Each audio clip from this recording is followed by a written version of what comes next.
There is new U.S. intelligence that is indicating Russian President Vladimir Putin could try to test NATO's unity with a limited attack on a NATO allied country. The assessments warn that Russia could conduct a small-scale incursion or a cyber attack designed to test NATO's commitment to Article 5. Article 5 states that an attack on one member is an attack on all.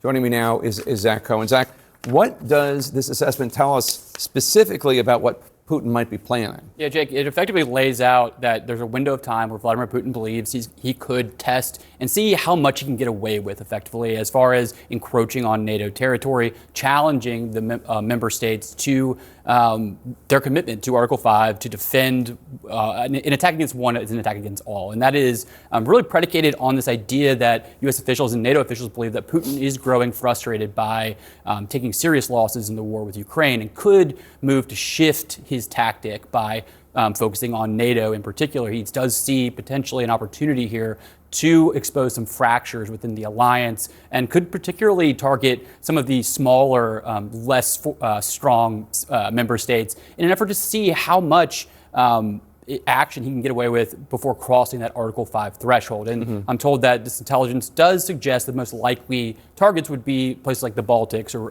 Poland, places where we've actually seen some recent Russian activity. Drones and cyber attacks. Exactly. Right? And over the last several years, we've seen a pretty steady pace of that kind of activity, but this intelligence lays out various scenarios in various ways Putin might want to test the alliance's strength. Now, the one sort of other alternative here is that if Putin is able to secure some sort of a face-saving agreement of some kind to end the war in Ukraine, there is potential there for him not to have motive for shifting his attention elsewhere. But again, the talks, the dialogue between Russia and Ukraine, intermediated by the United States, has stalled, we're told. So it's really up in the air here, and we are told senior officials are very concerned about this very real threat. What's your reaction to this reporting?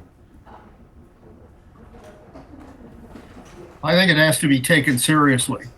The Russians have been playing around with incursions for the last couple years.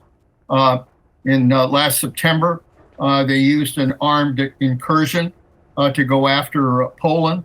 In May, they used an armed drone to go after Romania.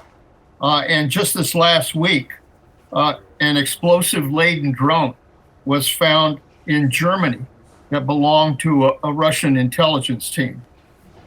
So these are real threats. And Putin will use either cyber or use drones, or could possibly even use a military incursion to be able to test NATO and test Article 5 and whether NATO will respond. I think we have to take this very seriously. And obviously at the center of all of this is the war with Ukraine. Does this tell you anything or give you any indication of how Putin is thinking about this war? Yeah, I think Putin is frustrated because he can't find an off-ramp to deal with the situation in Ukraine. He's taken quite a hit. And I think he's looking for other ways to try to assert Russian aggressiveness. So it all fits together. I think we have to take this intelligence assessment as a real threat to NATO. And we have to respond. We're going to have to respond. And right now, because of our missile systems and our supply of weapons being down, this is a vulnerable period for the United States. Does Putin look at the U.S. bogged down in Iran with this missile defense issue and see that this may be his moment to strike? Well, I think he is watching the Trump administration in Iran very carefully, and what he smells is fear. The fear that Trump is in a situation where he doesn't have a ready solution to the problem of American gasoline prices at the pump for American consumers. And in the weeks and months before an election, that may well be a place where Putin could try to put pressure on another NATO country. But bear in mind, if Russia had the resources to really undertake a major military move, you have to ask, why hasn't he done it in Ukraine in the last 4 years to get out of the gridlock that's destroying the Russian military day by day by day, a war of attrition that Russia thought it could win, that it's now the Ukrainian side that's attriting the Russian side. I'd like to know where these extra military assets are that the Russians could use to threaten NATO countries. As I say, if Putin had extra military assets, it's hard to understand why he didn't deploy them in Ukraine years ago. Ambassador Bolton, great to have you. Thank you so much. Thank you. And Putin isn't just threatening NATO, he's dramatically escalating attacks inside of Ukraine, ramping up drone and missile attacks as Ukraine is running dangerously low on the defenses it needs to stop them. Fred Pleitgen is out front. Russian drones allegedly hitting a warehouse in Ukraine's capital, Kyiv, as well as a railway facility Moscow claims is linked to Ukraine's military. Russia's army is drastically expanding drone strike on Ukraine's logistics and infrastructure.